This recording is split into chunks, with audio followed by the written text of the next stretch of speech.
Hey everybody, welcome back to the How Did It Happen podcast. I'm your host, Mike Malatesta. For those of you who don't know me, I'm an entrepreneur who's founded and led 2 8-figure companies and acquired and integrated many businesses.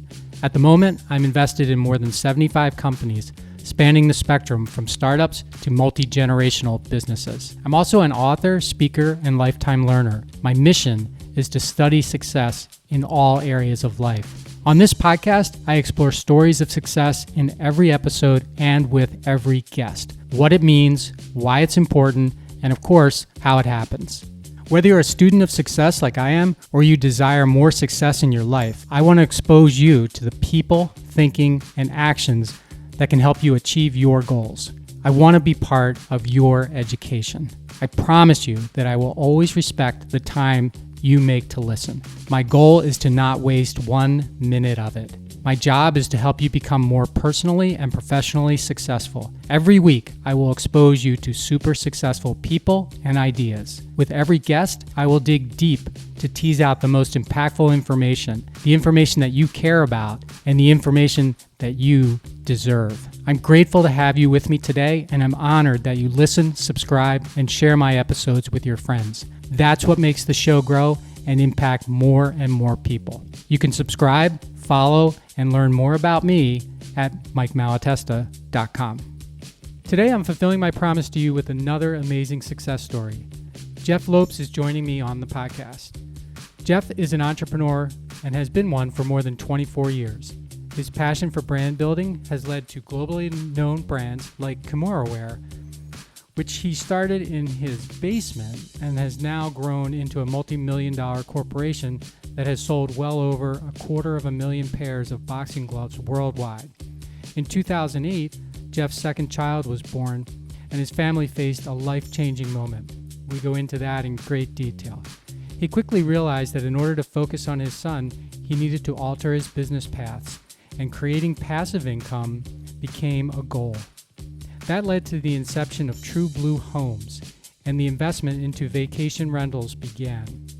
His portfolio is now filled with properties in the beautiful northern parts of Ontario, Canada, and from the Blue Mountains to Muskoka. Over the last 3 years, Jeff Lopes has allocated time towards giving back to young entrepreneurs by coaching and mentoring. Jeff's purpose is fatherhood, and his passion is to teach fellow father entrepreneurs a balance between dad and business, guiding them to build family memories, financial freedom, and happiness. Jeff also hosts the Jeff Knows Inc. podcast. It's an excellent podcast that I've had the pleasure of being on and as a guest, and you can listen to me on episode number 114. Hey, Jeff, thank you so much for being on the show today. I'm so glad to be here. This is going to be a great conversation today. I could really talk, and I'm starting to get the feel just by your little pre-conversation. It's going to be a fun conversation today. So thank you for having me as a guest. Yeah, my pleasure. And I do owe Chris Ross a thanks for introducing Jeff to me. Although I did see you had Justin Breen on your podcast too. He's a buddy of mine who's connected me to so many people. I mean, that guy is just phenomenal. But Chris connected us, and I'm thankful to him, and I've been looking forward. We did a pre-call on this, which I don't normally do, and you don't normally do either, which is kind of interesting, but we did one, and I've been really excited to do this ever since. So, Jeff, I start every one of my shows with the same question: how did it happen for you? God, I mean, there's so many different layers of me. So specifically how it all happened to me, I mean, my mindset is family first over anything else. And how that happened to me is, I'll get into the story later on, but it was a moment, aha moment in our lives when my son was born. And that kind of altered my perspective of how I viewed my schedule, my time, my importance, my purposes, right? And that is kind of where everything led. And that was about 12 years ago. And that led to everything else, where now, before anything else, family comes first. I always set my schedule around my family schedule, even though I've been an entrepreneur for 25 years and building things is my passion and growing businesses is my passion. But I always have an understanding of the importance of family. And be honest, the last couple of years, Mike, is I've really gasped the understanding of time as a currency, not just when you're young, time is abundance. We have such an abundance of time and we don't really put much effort into thinking about that. But now, as a 44-year-old, the last like couple of years, I'm actually understanding time a lot more. And I've been talking about it a lot more where I look at my parents now in their 70s and I'm like, how important my time with them is, how important my time with my kids is. And in the past, if my dad were to call me, which I'm very fortunate, my parents are both alive, my dad were to call me on a Tuesday and say, Jeff, I need you to help fix something. I would go there honestly, like I'd be like, yeah, I'll see you Saturday, Dad. Now, when my dad calls me on a Tuesday, I live with zero regrets. What I mean by that is he calls me on Tuesday, I make sure I go see him on Tuesday because I don't want to go home and get that call the next morning that something happened to him and I didn't take that extra step to go see him. I don't want to live with Yeah. regrets. Same with my kids. I call the yes factor where my kids ask me to do anything that's time related. I want to go play catch. I want to go for a bike ride. I want to go for a walk. It's yes. There's no question about it. It's yes. And because I don't want to live with regrets if something were to happen to one of us or something were to happen where I have that regret built in me the rest of my life. So I try to live my life right now where it's a zero regret. And that has only been the last couple of years, but it was 12 years ago when my son was born and we almost lost him and my wife that same day. It's changed and altered our path and altered my path as a dad and alter my path as a man, understanding the purpose of family and understanding the purpose of home life and nurturing your kids. And I really dove into studying parenthood and fatherhood and understanding that like there's certain things that we people I guess don't even realize that 90% of the FaceTime we have with our kids is before the age of 18, right? So understanding all these things and understanding how quickly time goes by. So that is me in a long-winded nutshell of, to your answer. So Yeah. So why don't we go back before 12 years ago? So before the story of your son, before this change or this epiphany or whatever it was that you had, what was how did you think about time then? I mean, you mentioned abundance, but how did you think about it and how did you apply time as an entrepreneur? I mean, as an entrepreneur, it was all about building. It was all about growing, capturing every opportunity. It wasn't looking, was I a good husband at that time? Most likely not. If you were to ask my wife, I was very not much present. Was I a good father to my then year and a half year old daughter? No. And even before I had children, it was always myself was I was that entrepreneur where it was like, I mean, since I started my first company honestly at 17 and I really got as became a true entrepreneur at 19. So I've never worked for anybody. It was always that hustle, always that drive of that excitement of building something and seeing how far I could grow with it. And then I would lose interest and I would exit and sell it, next one, and build. So it was always about in my head, I would look at a competition or I would look at another brand or I look at another gym or something I was going to compete with. It was always in my head where if that person's going to stop working at 6 o'clock, I'm going to work till 10 o'clock because I want those Right. 4 extra hours. It was that drive. And I mean, that is a good characteristic, but it was also a fault. And it took a lot out of me, but it was just, I never, like I said, I never really focused on time. It was all about just how fast could I build? How fast could I grow? How much money could I make? And it was never, I was never the type of person where it's like I had to drive this type of car or I had to have this style house. It was never like that. It was I'm very simplistic when it comes to that kind of stuff. My wife buys all my clothes for me still this day still, but it was more of just that general feeling of I could do this. I could be the best at this. It's like almost like that 1% of that that athlete making it to the pros, they want to be the best. So they'll go that extra route to get there. I always had that mindset where I had to be the best at everything I did. And it was just constant drive. And that forced long hours of work. I mean, I would be sometimes starting at 4 in the morning and I'd be 4 a.m., 4:30 a.m. and I'd be finishing off my day at 11, 10 at night, 12 at Mm-hmm. night, sleeping for 2, 3 hours, and boom, I'm back at it again.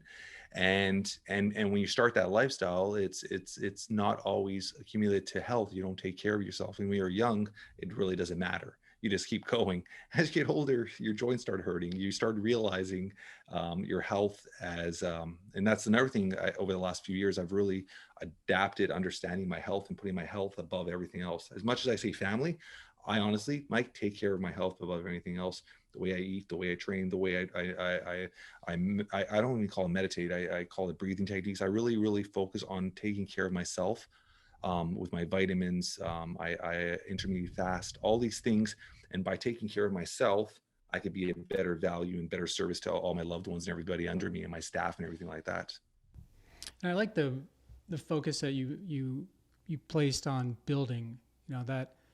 So when I started my first company, I was always focused on building. You know, I didn't the you mentioned the cars and that kind of stuff. I never thought about like what's the next payday for me. You know, I always thought about if I just keep building, I don't have to worry about the payday because that'll just come organically. It'll be part of the process. Is that kind of how you were thinking as well? I always had that mindset where money comes. Like I'm the Yeah. type of person I can look at any business and I'll find a way to make money from it. And I've always had that mindset. So it was never about the money and it was always about the purpose or the drive or the passion. Every business I've been in, I really enjoyed what I was doing at that moment.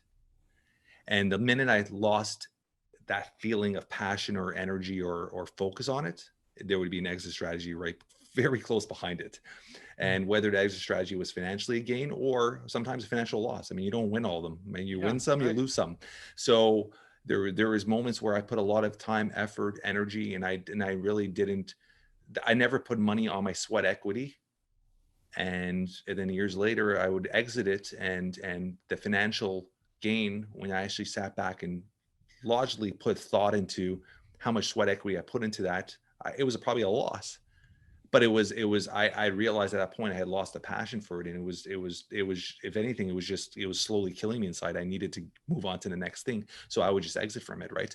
So having that understanding where it was like I said, it was never money driven. I don't think none of my businesses were ever money driven. They were more passion, purpose, fulfillment at that moment, and understanding that, I mean, money comes and goes, man. I mean, I don't really look at money, and the people that do focus on just the money aspect of the business, those are the ones that fail completely, right?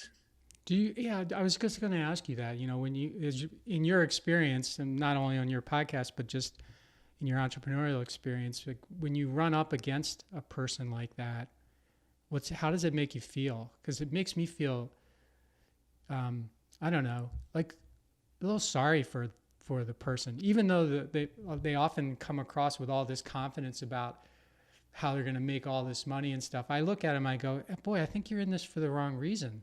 You're on their own Um, reasons, and I think that confidence is shadowed by fakeness, right? I don't think that confidence is actually true, and I think we live in a society right now with social media that we are forced to show our best side at all times hmm. with our images, and some people take that to the extreme. I try to take it, be as authentic as I can on social media, which if you see my posts, 90% of them are my family, my kids. I try to put comments that are going to help other dads and stuff. But a lot of social media is driven by the younger generation of entrepreneurs, where in their heads, they're going to get the biggest reaction if they take a picture with a Ferrari. They're not going to get a picture if they take a picture with a used beat up Ford Escort. No one's going to put a reaction. You put a picture with a Ferrari, they're going to get a reaction. So it's all about that instant reaction, instant gratification. And I think they're living in a world where they're living outside their means. And if they're not living outside their means, they're living in the world where they're living outside the reality of what they're able to accomplish. I And have that to, fakeness is rewarded by likes and comments. And yeah. that's where we're driven by, right?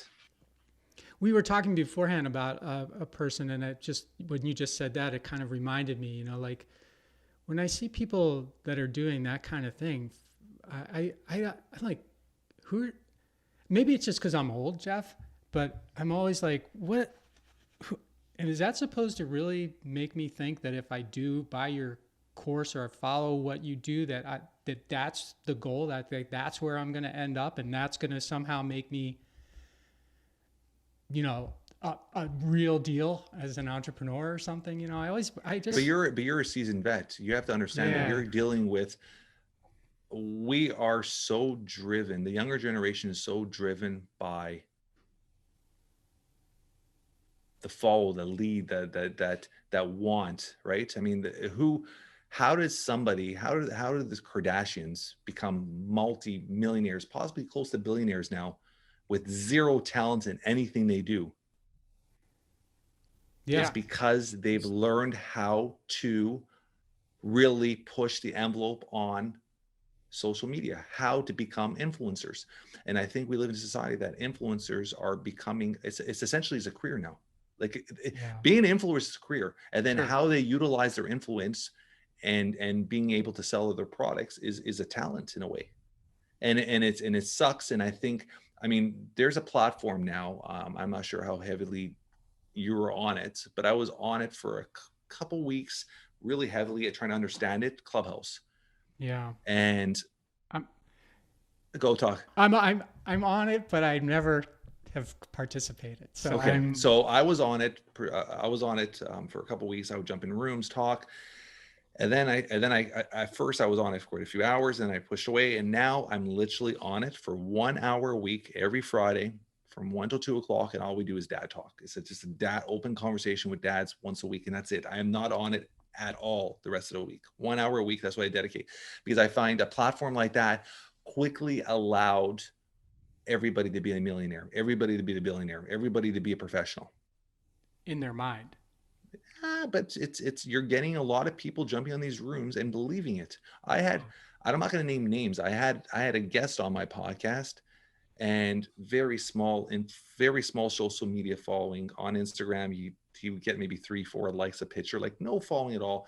But he parked himself for 12 hours, 15 hours a day on Clubhouse, and he built his audience. If you're on a Clubhouse for 12, 15 hours a day, you're gonna get a following. It just happens. He built up 30, 40,000 followers. The other day I was looking at his profile, and he's the expert now running every room. And I looked at his profile, and he's like, last business, I exited a $2 billion company. I know everything about this guy. He never he had a landscape business. He didn't. They all of a sudden he has a $2 billion company he exited. Oh, no So kidding. it's starting to. I was starting to see that so consistently with Clubhouse, and that really turned me off so quickly from that outlet. And what is he trying to sell somebody his expertise? Is that what? Yeah, that's what he's doing. He's trying to sell his coaching business now. So he's Oh, trying to make okay. himself an expert, and that's the one thing with a platform like that is everybody's an expert, Right. right?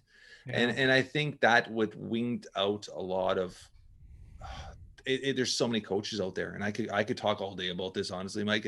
I mean, I would say 75% of the coaches out there have no clue how to coach, right? They'll take a weekend certification, become a life coach, and all of a sudden they're aha professionals, and they know how to change your life and change your business, and they'll use the same three things. They'll reframe or reset your mind or reshift your mind, and all of a sudden they're professionals. And I see that, and it's frustrating because there's a lot of good people out there that are really trying to help individuals, and seeing that just drives me crazy. Like I could have coached for years and years. I never coached because I wanted to build a proof of concept. I wanted to build 7-8 figure companies. I wanted to show that, hey, I've done this already. So if I'm Yeah. going to coach you, I've done it. Look, and I'm not, you can check me. I've done these things. I've sold these. I've built these things. And then I took 3 years. I took the last 3 years, and I've taken 64 entrepreneurs under my wing from zero, ground zero. Some of them I just helped get trademarks. Some of them I helped build a business plan. Some of them I've helped build up to 6-7 figures. And I never charged a penny. It was always about just me giving back, me really honing my craft. Because I thought, I'm 44. I thought it started 3 years ago. I thought by 45, 46, maybe I'll get into coaching. And and it was just me building a testimonial database of just Mm. video testimonies of people I think. So I said, I'm going to build a database testimonials. No one's going to know outside my niche that I'm a coach. I'm going to really hone in and learn how to make people happy and how people get results. And I did that for 3 years. And then when the pandemic hit, it kind of opened up the door where two of my companies really impacted really quickly. I had to kind of reshift those and just and re-anchor where I was going to go with those. And I did that to be able to stabilize them, but it gave me a little bit more time. That's when the podcast came. That's when I took pen to paper, wrote a book. That's when I finally said, hey, if I'm going to be a coach, even though paperwork means nothing, I actually took an internationally certified program to spend 9 months, and I got certified as a real coach. And I built a platform for entrepreneurial dads. And I did this all understanding that I've done this for a while. I know how to make stuff work. Like I call myself the problem solver. Somebody comes to me to coach and says, Jeff, I need A, B, and C. I'm not going to spend time fluffing them for 6 months or 3 months. And no, it's A, B, and C. Okay, you're going to do A, B, C, D, E, F, G, do these things in this alignment and you'll get there. I'm the problem solver, right? It's fine. If I can't solve the problem, I'll find somebody else that could solve the problem, and I'll pass them to somebody that could solve the problem, because I don't want to waste people's times. And as I was building that, I realized another thing is coaches were just overcharging people. A lot of people that needed the coaching, especially in 2020, when all the barbershops, all the mama papa salons, all the small gyms were all locking their doors because they never had advice or help. They couldn't afford to pay a coach 2,000-3,000. So that's why I built the Man's Purpose, where where essentially I'm coaching on a weekly basis for $47 a month, 47 Canadian. If you're American, it's $35 a month, and you're getting weekly coaching, and it's all about solving your problems. That's all I'm about, is solving your problems. And I want to help impact as many entrepreneurial dads. And I stick with the niche for a reason, but I want to help as many entrepreneurial dads as possible at something that's not going to stress them out, and help them get as many to their goals as quickly as possible, and not stress their bank account as well. Right. And when you started thinking about that 3 years ago, was it intentional that you would begin helping people for free? Or did it sort of start with someone asking you and you're like, yeah, okay. And then it started originally. I would say that probably the first 4 or 5 was just people that would be like, hey, you're doing really well for yourself. You've been in these industries for a while. Like, hey, can you help me out with this? And that's how it all started. I think most ideas like that do start like that. Yeah, Okay. okay. You're not looking for them, they intentionally come. And when it eventually started building, I started saying, hey, I'm really enjoying this. I really love seeing the results. I love seeing these people do amazing. I love these people, these entrepreneurs. Like, I've reached out to some of them in the last while. One of them is now building his second 7-figure company. He's just about to hit on his second company, 7 figures. He still runs the first 7-figure. When he came to me, he had nothing, and he out of the blue called me. He's like, hey, like, I see you're coaching now. Like, I want to he did an 8-minute video testimonial, and he's like, I want to do this for you. So it's nice to see these people really see the benefit and come back and really try to support and help in that. Right. So it's been yeah, it wasn't something that was planned. It was just something where it just happened. And then as it was happening, I'm like, you know what, this is a great opportunity to really, if I'm going to do something later on, let me at least, I don't need the money now. So let's just practice and really get good at it and understand what people's needs are. And all I requested was, and I would be honest, half the people I never did, and they're actually on their own giving to me now, is testimonials, just kind of proof of concept kind of thing. Right. Okay. So before I get more into that and other things like that you're doing now, I want to go back a little bit, Jeff, because you sort of casually mentioned, starting your first business at 17, becoming what you considered to be an entrepreneur at 19. Yeah.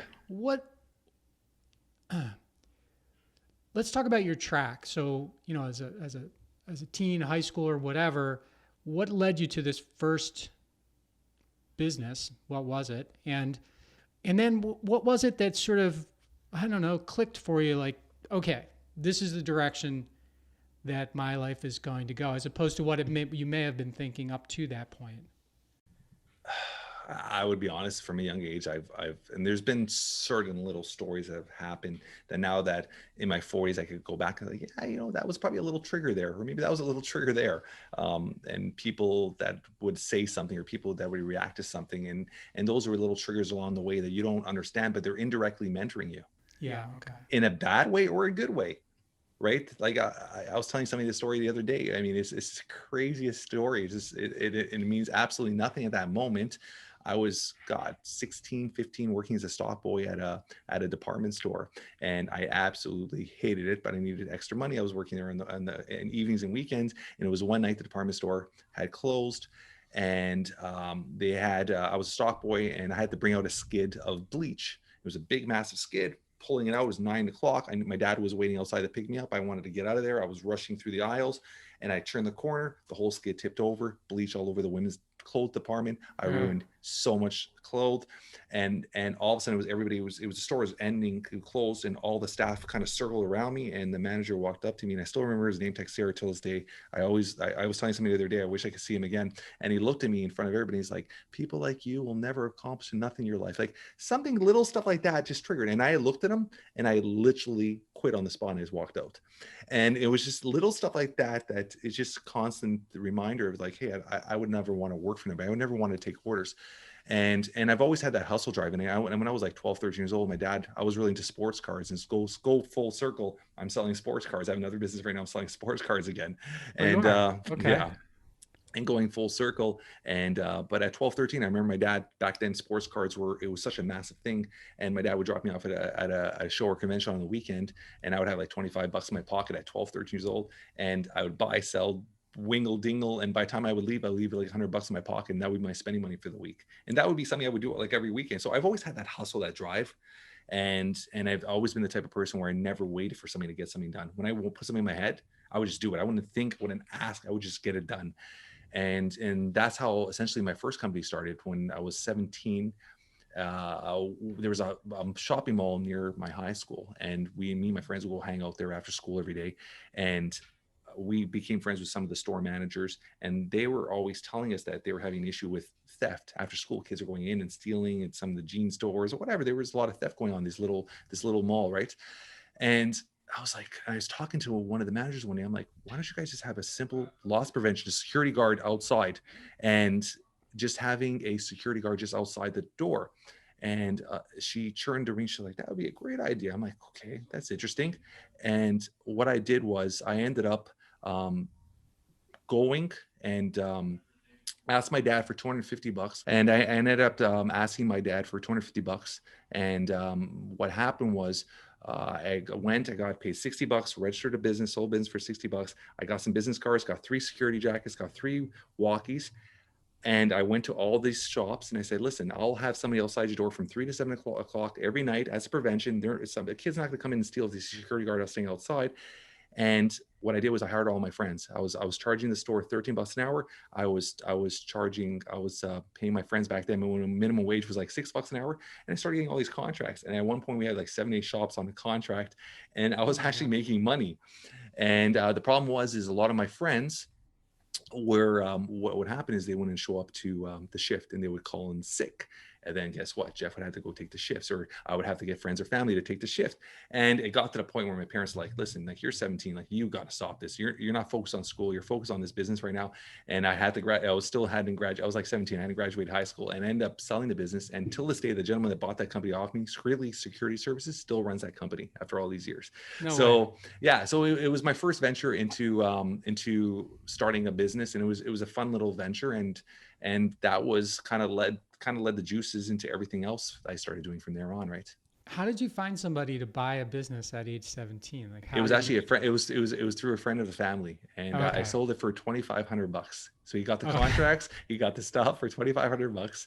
I paid my dad back to $250, and I put the rest of my account. And that's how kind of like my little venture of understanding business. And it was essentially my first exit out of a business. It wasn't a huge financial, but I mean, back then for my age, I was pretty happy with that.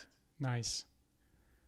Good for you. That's so most of those things just wind down. You actually were able to sell it to someone, and they've kept the business going, which is phenomenal. Yeah, which is pretty, 100%. Yeah. Yeah. So, okay. So 12 years ago, you mentioned that your son was born, and there was something that made you change the way you think about time and all that. Jeff, can you tell us what went on then? Yeah, 100%. So it was 12 years ago. I was, as we talked before, I was really heavily involved into being an entrepreneur. I was working crazy hours. I was very disconnected to my 1.5-year-old daughter. I was very not present. I was not present as a husband or as a partner. And it was a Friday afternoon. My wife, and I'll just give you the little Coles and Old of the whole story. So it was Friday afternoon. My wife got rushed to hospital, and that night we almost lost my wife and my son. They almost both passed away that night. And it was emergency C-section. She was 31 weeks pregnant. And when I was brought into the room, my wife was knocked out. My son was there. They're doing respiratory thing to keep him going. And they looked at me and they said, listen, your son's probably got about 5 to 10 minutes left of life. Like, do you have a name for him? And they put on the birth certificate, and I had no name for him. I had nothing. And the first name that came to my head, and I'm not a religious person, was Tiago, which means God's warrior. And I just put that on the paper. And essentially that's where his journey started. We have one of the greatest hospitals in the world called Sick Kids Hospitals in Toronto. But that night, that hospital was full. They didn't have a bed open. And there was absolutely like no chance of him making to any other hospital. They said, listen, he's got about an hour and a half drive to get to the next hospital, and in Hamilton for children. And there's a really good chance he's not gonna make the drive. And as they started driving off, to our fortune, to another family's misfortune, a baby passed away in a bed open, and they were able to do a UE and turn to the other hospital. And that's essentially how his journey started for my son. And for the next 4 months, Sick Kids Hospital became the home for my family and for my son.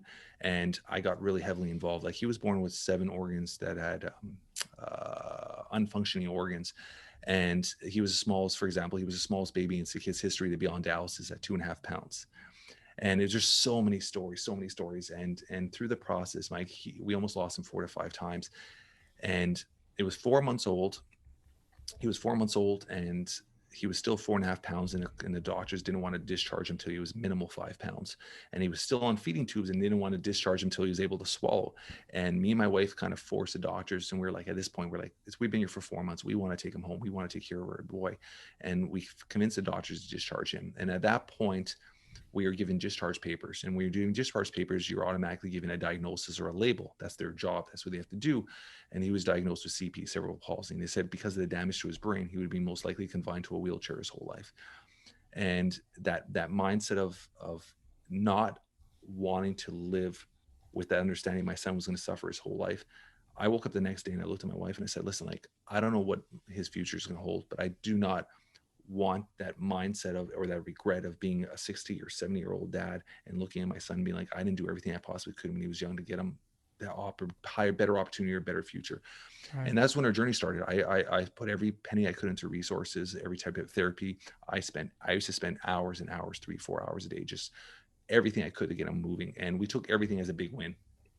When he first laughed and smiled at 6 months old, my daughter dropped something in the kitchen and he started laughing. That was a huge win for us. We were all like crying. When he first stood up and balanced for the first time, it was like a year and a half old. That was a huge win for us. So it was so much processes and so much things where when he was old enough that we were able to get him to start understanding the movement of walking, and with enough therapy and us doing our stuff at home and exercise and rolling his legs every night, we convinced the doctors to put him on AFOs, which are braces. And he really adapted them really, really well, really quickly. And we were told he'd be on braces till he was probably around 12 years old, up to his knees, these big braces. And it was his first day of school. And this kid he's such a bright kid. And he was first day of school. And we put on his braces and he was crying, didn't want to wear his braces to school. He's like, he's very undersized, wearing glasses, braces up to his knees. He was like, everybody's gonna make fun of me. Sure. And my wife looked at him and said, okay, T, go put on a pair of pants until you get comfortable. You can wear pants. It was September, it was a hot day. And I looked at him, I literally grabbed him by his arm. And honestly, Mike, I got him a little shake. And I said, listen, buddy, like, you're going to embrace who you are. You're going to love who you are. You're going to understand who you are. And if you have an interest of hating these braces and not wanting them on, you're going to do everything you possibly can to get out of these braces. And he went to school crying, didn't want to wear them. And I forced him to use them. And that night he came home as a 5-year-old. He looked at me in the face and he goes, Dad, he goes, I want to do everything I can to get out of these braces. And that's where our journey started, truly. And fast forward, prior to his 12th birthday, he is out of his braces and we're actually getting ready. I just registered last night. We're getting ready to run our first marathon this summer together. Yeah. So incredible journey. And this kid is just this driven, absolute soul, that, like, probably the sweetest, kindest, most gentle person you'll ever meet. And it's been such a incredible 12 years, because I don't think my son even realizes that he's taught me more lessons than I have ever taught him. Like, I am a better man, better person, better father, better everything because of him. And through the journey, it's really made me to understand and evaluate time, as we spoke to earlier, understanding schedule, understanding blocking schedule. Now I honestly, Mike, I block my family schedule before my schedule every month. and my schedule goes around my family schedule. And that's something I've really, really mastered. And I've learned, and I've really studied and embraced fatherhood. And through the process, that is what has made me really, really tone down and really trying to now help as many dads as I can, because I've really learned to master understanding schedule, understanding building memories, understanding how to build memories, understanding how to deal with situations. And you're always learning. I'm constantly learning. I got my daughter just now in high school, and she's going through her little teen stuff, and I'm constantly learning. But it's been such an incredible journey, and there's been so many lessons along the way with my son. So that's kind of in a little nutshell our journey, our story for the last 12 years. Okay, so I have to say that at the moment I'm more interested in your son than I am in you. So, so between the age of 5 when he got the braces and now 12 when he's he's either off of them or It's totally done, totally done with off of them. them. Yeah. What, without spending an hour on it, Jeff? I mean, what intentional things went on in order for that to occur? Because that's something that doesn't occur to most, or doesn't happen for most people, right? I mean, anybody that knows me and knows my son, and I always say, like, I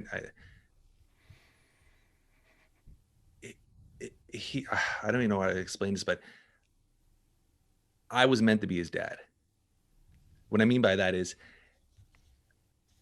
I'm a very driven person. When I put something in my head, Mike, it happens. I don't care. It's going to happen. And my drive and mindset and his willingness to believe in me and understand what I'm saying to benefit him, that combination is unstoppable. And I'm very goal setting, very goal orientated, and I'm tough, and I've been very tough, and I've been tough in the way of tough love, where I'll give you a little example. Hopping, he can never hop on one foot, and we set a goal that he was going to hop. It took us 3 months, every single day for 3 months. Most people after a week would give up. I did it every day for 3 months till he finally hopped, and now he's literally, he could hop for 2-3 blocks on one foot, on each foot.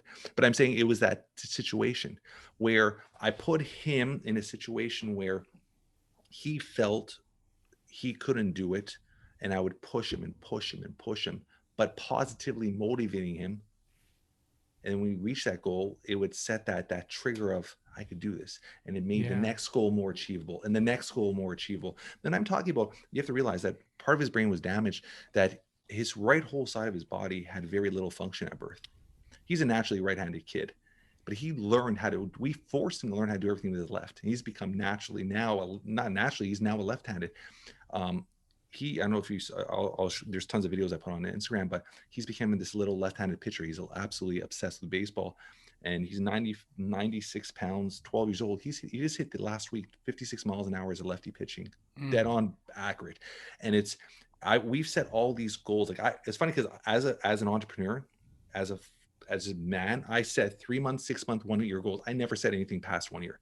But with my son, we've set these lofty goals of how many marathons he's going to run. We've set these lofty goals that by 17, before his 18th birthday, I want him to hit 90 miles an hour throwing as a lefty. So we've set these goals, and we're documenting everything. And we have these charts in his room. When we set a goal, I physically write on paper and I stick it on his walls in his bedroom. And I've instilled this belief in himself. And don't get me wrong, is my daughter, I've done the same with my daughter. So everything I'm doing with him, I've duplicated with my daughter when it comes to beliefs and all that stuff. So everything's there. But I was telling somebody this story the other day, and I posted it years back. I got these 2 little wooden signs made, and they say, believe in yourself. And I put them upside our kids' bedrooms. And every night when they would go to bed, I would actually make them read it out loud to themselves. I believe in myself. I believe in myself. I make them do that 5 times before they go to bed, and I would do it because until this day, they still do it. So things like that, it's just that constant self-belief. And then I would put them in a situation where we would set little goals and big goals. So those little goals were a little easier, more achieved. Like little goals were even poking his finger into plasticine and pushing it all the way through. That was a big goal for us with his right hand. And now after 12 years, he's fully balanced. He does everything with his right and his left. So it's all these little goals. And then the longer term goals were always just like, let's set this, let's set this, let's set this. Mike's son, if you go to our highlights and check my family things on Instagram, he's running a full treadmill incline, which is level 10, full incline. The max speed is level 10 on this treadmill. It's a heavy duty industrial treadmill.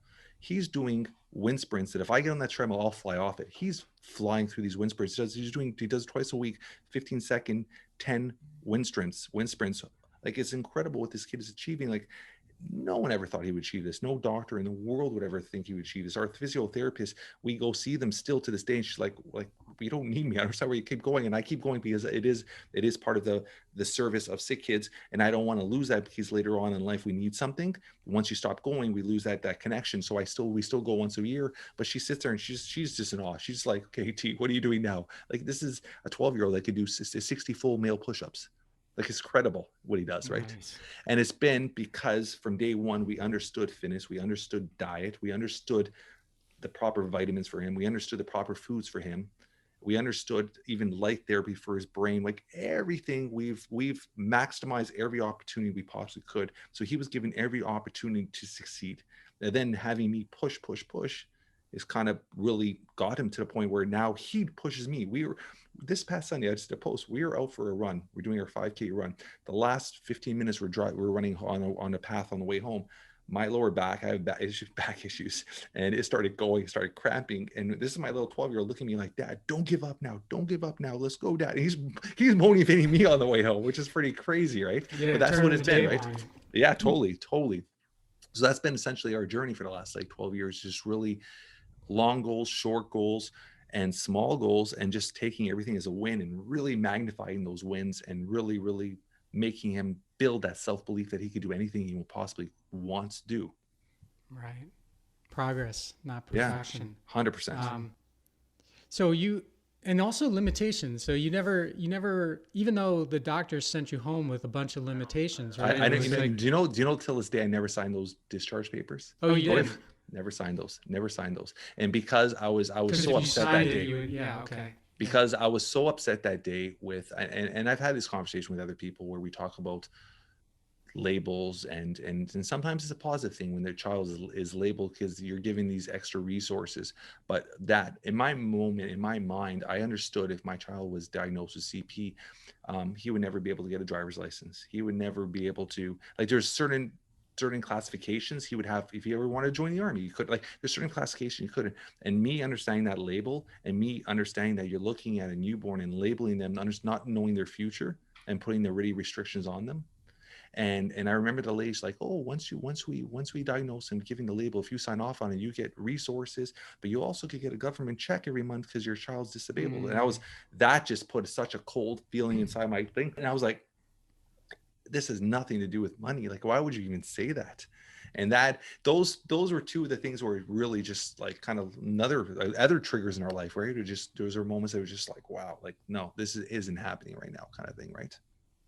There's a lot that your boss from the department store could learn from that story, like the way he responded to you dumping over the bleach, and the way you responded to the hospital folks saying, this is, the future of your son. So totally different.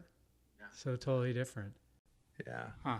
And it's that mindset where I've always been that mind where you focus on what you're able to do, what you're able to achieve. Those limited beliefs and those limitations are brought upon you, and that fear is brought upon you by others. Like, I always say this, like, you're not born scared. You're not born with fear. Why do most of us never achieve or able to get to that next level or get to that perfect job you've always wanted, or that business? Or because that fear, you're always worried about that negative reaction by your friends, your family. Are they going to, like, support you? You're always looking for that extra support, extra help. And it's something where, even as a parent, that's one of the tools we do from a very young age with our kids, is we actually find, whether it's public speak, whatever their fear is, my kids, both of them, and every couple of months we'll find something that our kids or one of my child is scared of, and we'll do it as a group, as a family, and conquer it as a family, whether it's running up a hill, whatever it is. We do things that break that fear, because I think a lot of parents actually instill the fear in their children.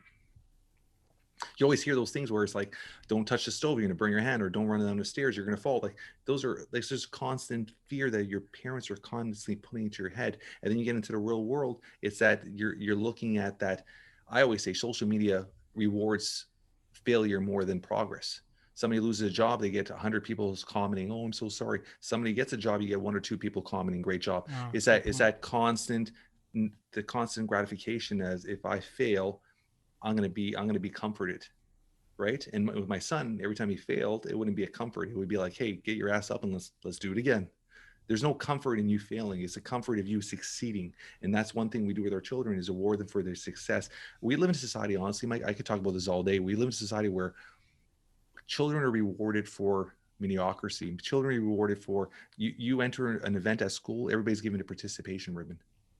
I hate those. I mean, that is probably the worst thing you could do is give a kid a participation ribbon. I mean, I always tell my kids from day one, like, you either finish first. If you finish second or third or fourth, that's okay. But you better learn from what you did wrong. And next time you go out there, you're aiming for first again. And constantly have that mindset of, I want to be a winner. I want to be the best at what I do. You have to instill that from a young age. And as they get older, if you're as a parent engraving it, when they get to a certain age, they have, that's part of their DNA. They're a winner. They're gonna be the ones that are gonna lead the way.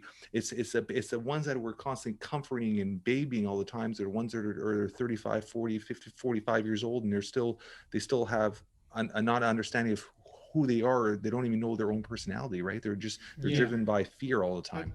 Right. And maybe they have expectations that the world's easy and owes them something, right? Entitlement. Are we not living in the world of entitlement for the new generation? Right. So we can talk about that all day long as having employees. You're living in a world of it's entitlement. When you got to hire a new employee, it's like it's entitlement. You owe me this. You should be happy that it's a different mindset. Right. Speaking of employees, Jeff, when you were going through this 5-month, and then that's before you brought your son home, what was happening in your business? Was your business at a point where you could I've always detach from it? Or? Yeah. It was there was no growth in it, but it was maintenance. And and I always say, when it comes to business, and that's the difference from, and I think 2020 really put a light on entrepreneurs. Are you an entrepreneur or are you self-employed?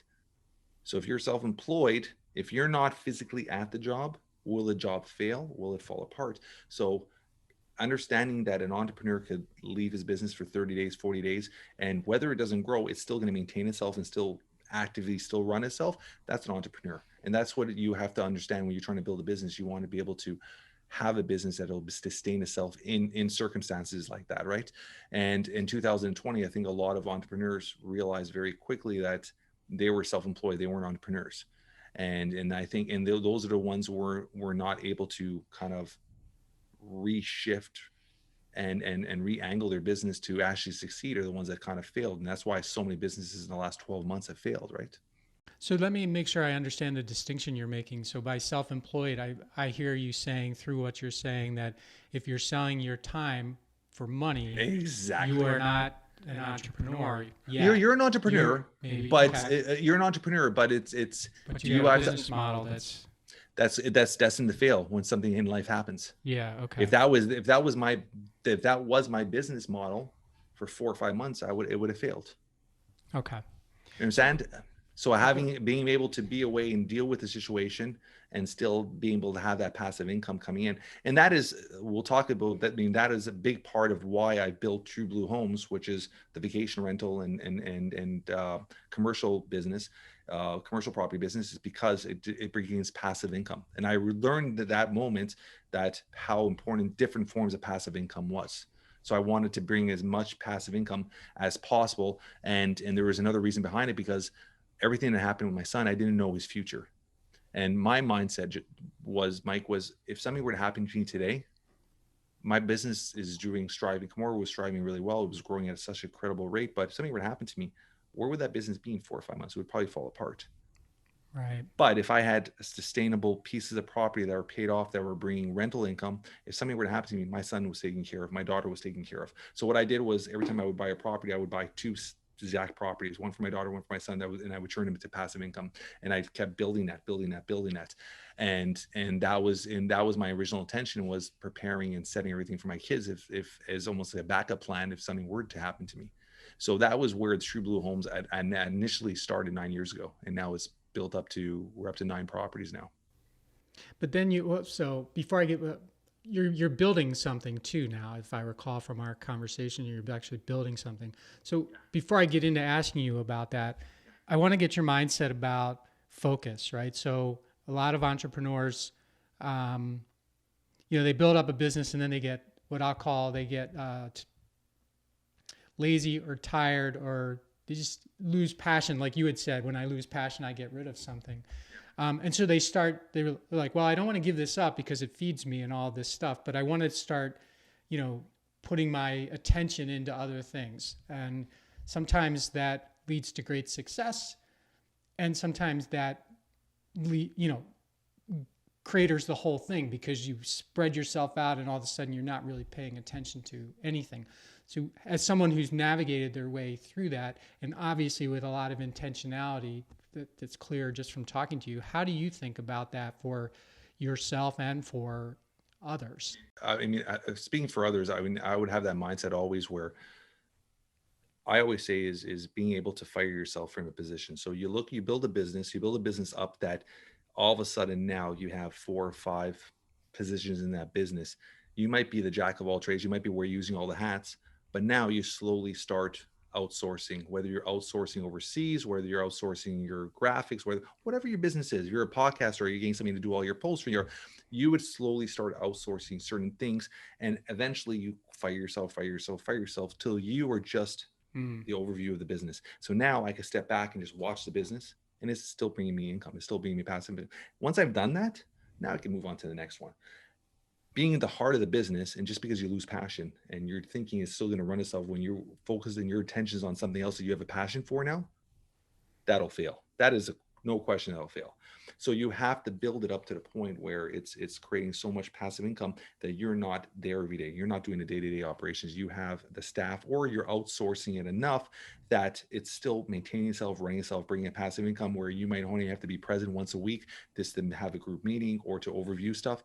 And then you can now start venturing onto your next thing, and obviously conquering one thing at a time. And eventually that's how you grow, right? I mean, I looked at one property at a time where I had a very strict strategy. So my main company, Camorra, was doing well. So I said, listen, I'm really going to fund out funds out of this company. And every month I would take a certain pocket of the company, I would slap into a separate account and act like the money wasn't there. And I would literally, even if at that end of that month, I was struggling to pay my bills, I would hustle, I would call, make sales, just to pay those bills. But I wouldn't touch that money. And then I would do the next month, I did that for 12 months. Once that 12 months came along, I said, okay, I got a chunk of money here. Boom, I'm going to buy my first investment property. So now year 2 comes along and I say, okay, let's do that again. Every month, put money aside, hustle. What do I have to do to make sure my bills are paid? All of a sudden now I look at the rental property. Now I've taken all that rental money out. Now I have a lot more money in the pot. Now I buy my second one. And then it's just, you think about it, every time you do that, every year, it's getting easier and easier because now you have the rental income. Yeah. Now it's the point compounding. Now it's to the point where I'm looking at purchasing a piece of property every year, right? Because I'm able to do that because it continues to compound, and I'm still doing well with my other business, right? 2020 was a harder year because we obviously, our 2 main companies really got hit. But I said, listen, I don't have that big deposit, but I still want to grow the company and I still want to grow the portfolio of real estate. So I'm from Toronto, Canada. I looked into British Columbia and I really connected with a really level, like a 1% realtor. And I actually got into a pre-sale of a really, really high-end condo, and very small deposit, put the money in, don't think about it for 4 years.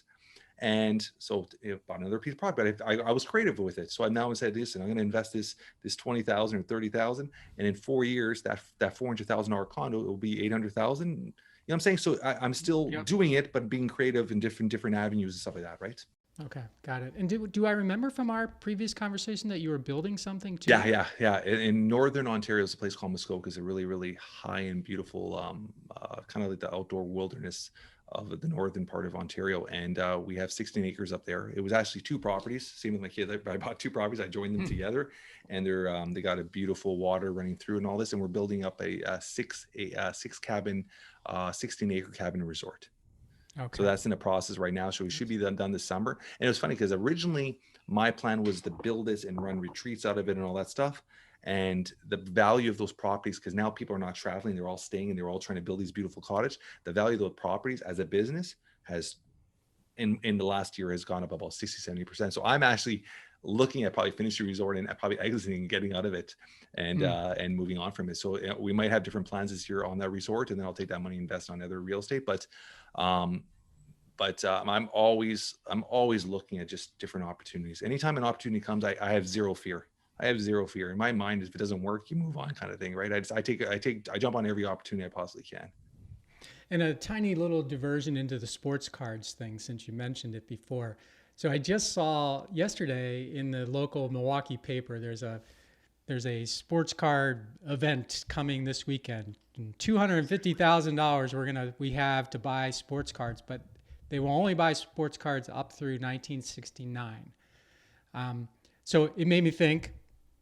Actually, reading that ad didn't make me think anything, but after you said it, I thought to myself, well, what's your strategy with sports cards? Because I see what whoever's doing this is, and I was, like, just to get back into it, and knowing how you think, you have to have a strategy for it. So what is it? Yeah. So So I'll give you a little rundown how that all works. I was really passionate with sports cards when I was a kid. I was collecting them.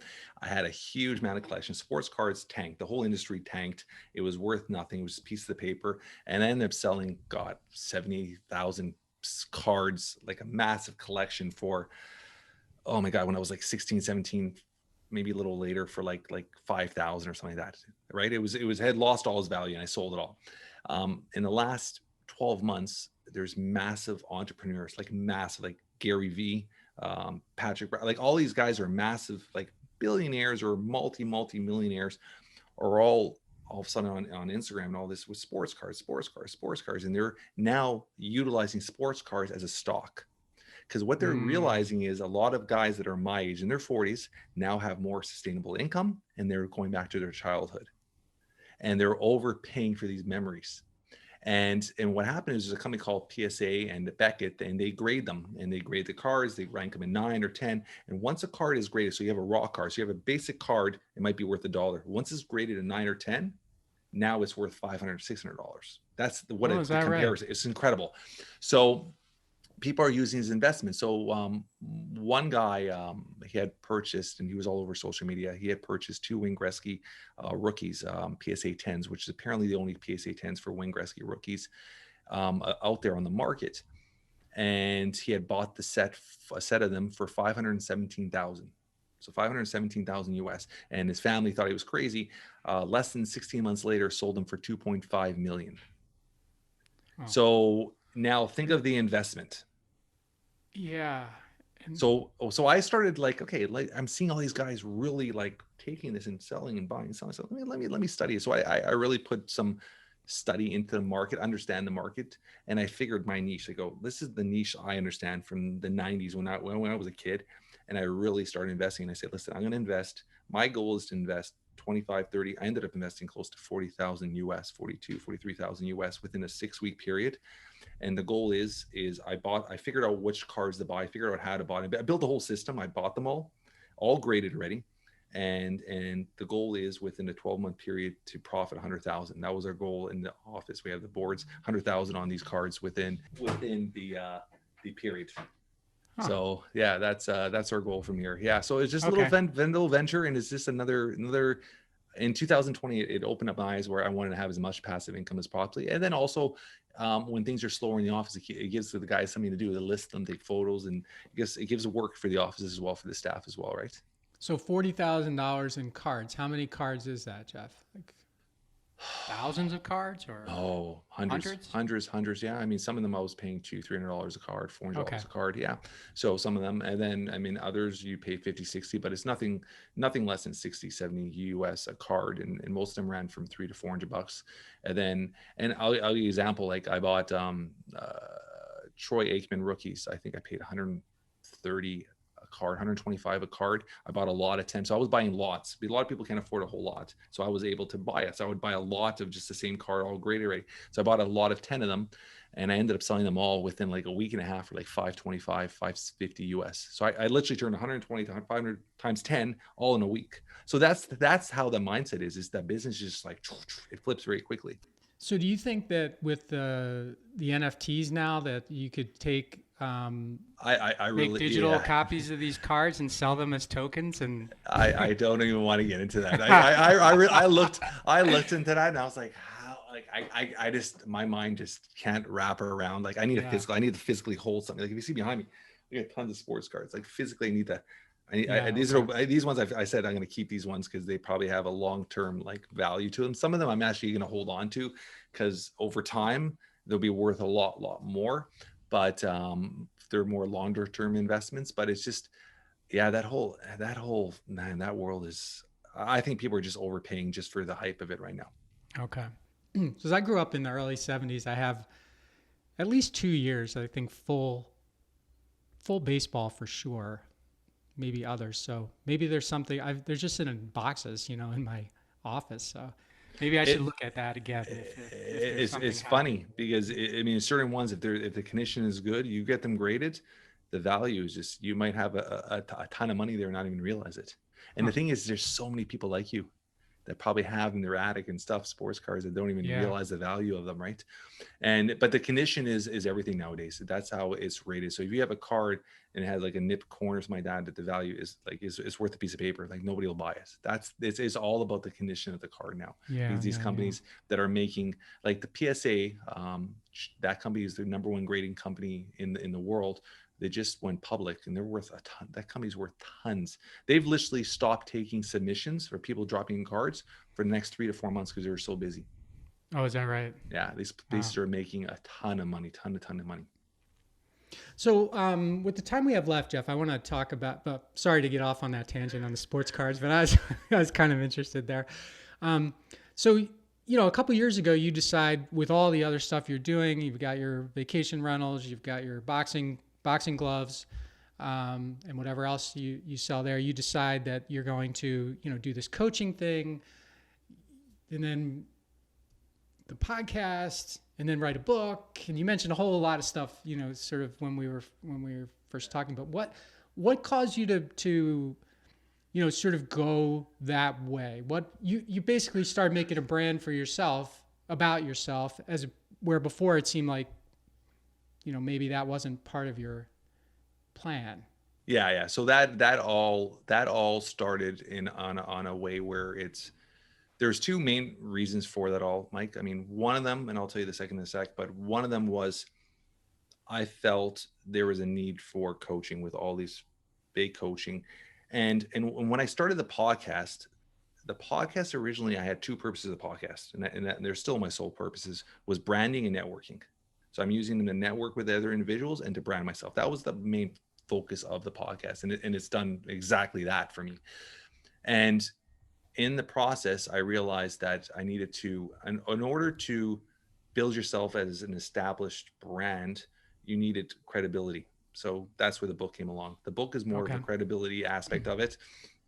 So I had a goal for the book, and I said, listen, the goal is to be a number one seller. With start writing the book in April, be a number one seller in 12 months, which we ended up being number one seller in 11 categories before, by the 11th month of having the book, from Which concept is to like actually. unheard of. That's amazing turnaround. It's but I think it's very accomplishable. I didn't write it's not a 40,000, it's a 102 page book of, uh, when I'm going to send you one, but when you read my book, I had one sole purpose with it, Mike, is when you're done reading that book, you're going to say like, I want to learn more about Jeff. That was all I wanted to write about the book. And everybody that's read the book all come back and say the same thing. Great little stories, great little lessons. And I want to learn more about Jeff. So that was my sole purpose of the book, to learn about Jeff more, establish myself as credible. That was why I got certified NLP, neuro linguistic programming, and a life coach. Will I utilize those in actual coaching? Most likely not. But I thought, you know what, if you're going to do this, you're going to dive into this field, I want to be as on paper as qualified as I could. So I Yeah. got my certifications. I broke my book.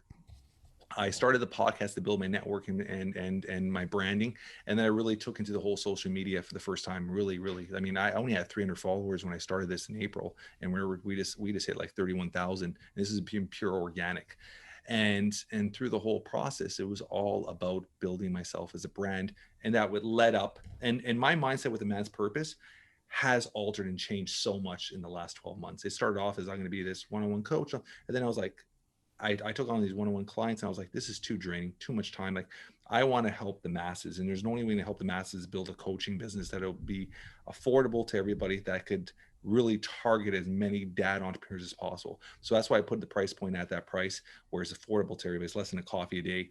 But at the same time, too, you're really going to get so much out of it, so much value out of it, right? So I built that platform, and then through the whole process, I started getting, I was on stage once. I'm on stage next month again. I started getting these speaking opportunities, and it kind of opened up my eyes to my real purpose of everything I'm doing. So originally, now that I'm looking at branding myself, everything my son's been through, I think he's got such an incredible story to tell the Oh my world. gosh. Yeah. And my mindset, honestly, Mikey, is be able to now brand myself to a certain level in the next 3 to 4 years, that I am so well known around the world that when my son's ready to step on stage, the platform is there for him. And it's just an easy transition for him.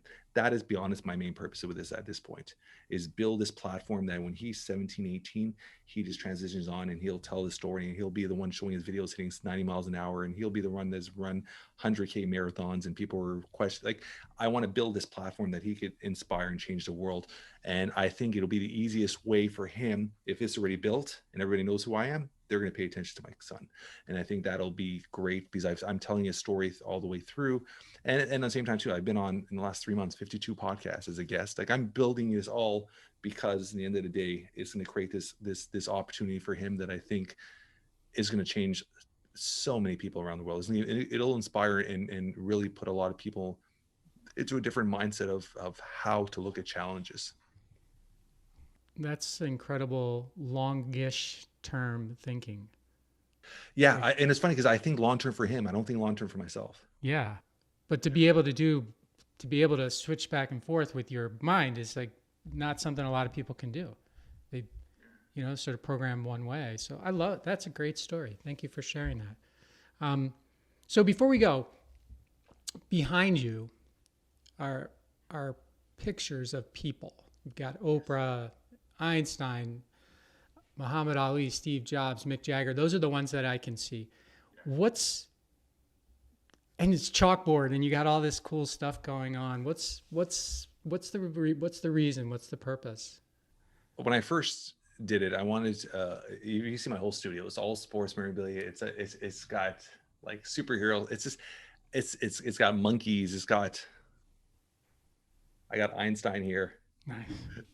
I got Ali here. Like, I got so much Okay. little Yeah. knickknacks around. Nice. I got a Buddha back there. Like, I have so many knickknacks. It's essentially it's everything in here has some form of meaning to me, and some form of part of my history. And the wall was people that I always thought in my head I would love to sit down and have a coffee and have a conversation with. And that was why I started the podcast, because the podcast is all about conversation. And when you're on my podcast, you'll see it's just a conversation. I just love having conversation with people. So in my mind, I wanted to put people on the wall that either people that are past or still living, that I would love to just sit down and have a conversation with.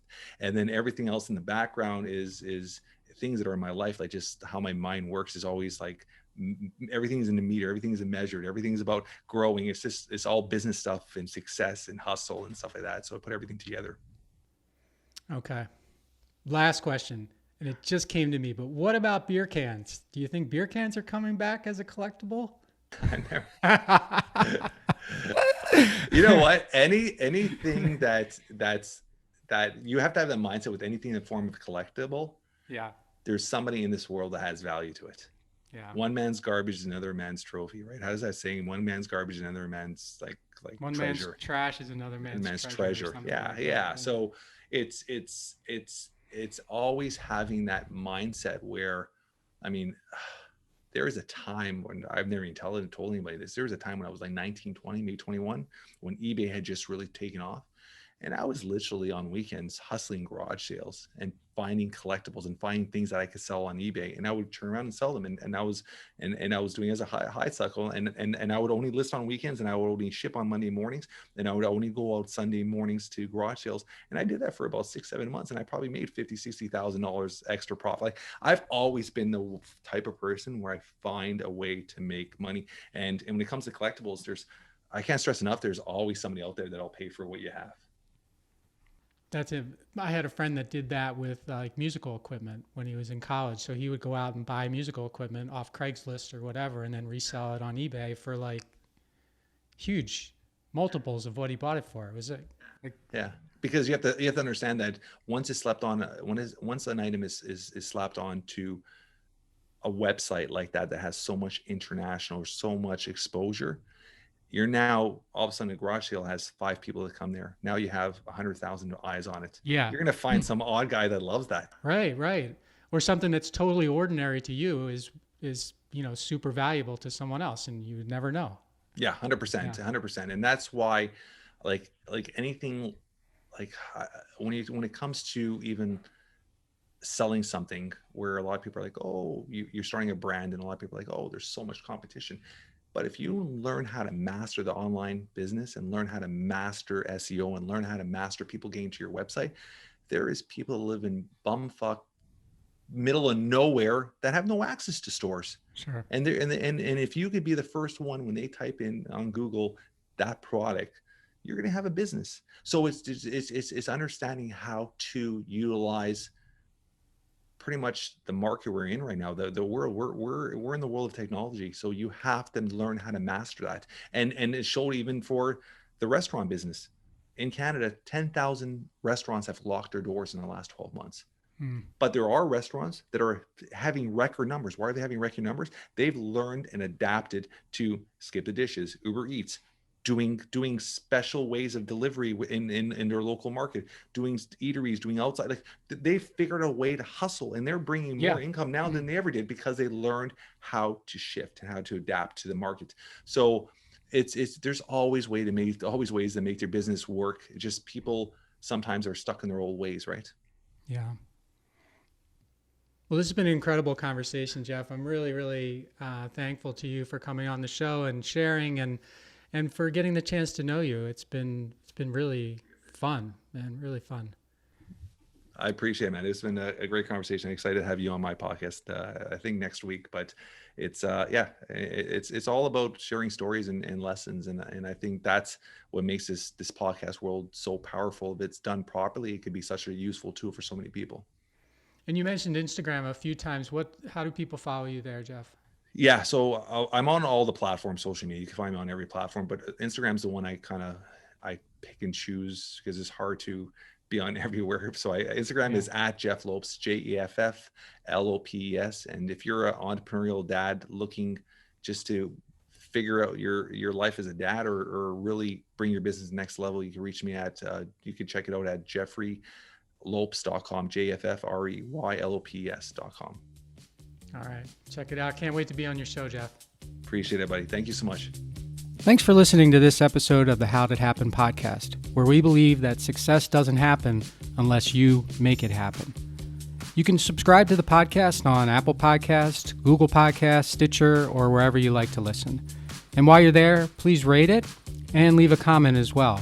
I'd love to hear your thoughts about the show, ideas for future guests, or whatever you'd like to share. And of course, you can always find me at MikeMalatesta.com. See you next time. Thanks again for listening to the How'd It Happen podcast.